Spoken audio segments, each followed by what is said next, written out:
भांगा जा छोड़ दी साफा लइकन के कहल मानी ताजा ताजा लाइल बानी अखिया खोली देख ली ना पीली पुदीना पुदीना पीली पुदीना पीली पुदीना सावन भरही असो भंगिया के बिना रे बबिया ना पिहन का रे लोता ना भैया हम पियावा तनी। हाँ पिया भनिया धतुलावा थोली बतली तवे तदी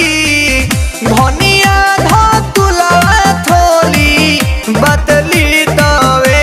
तदी ए तबे लतालाई तली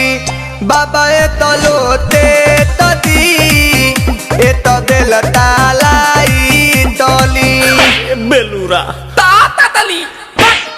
जानतानी बाबा रउआ भंगिया के बिना काम न चलेला एको दिन राम तनी का ख्याल करी सेवा के अपन हो चढ़ल बाटे सावन के महीना राम। रुको भौजी ये लोग के समझावा तनी। अले दादा अरे झूठो के भीड़ बाड़ा कइले हो सभे के बाड़ा झुरइले हो झूठो के भीड़ बाड़ा कइले हो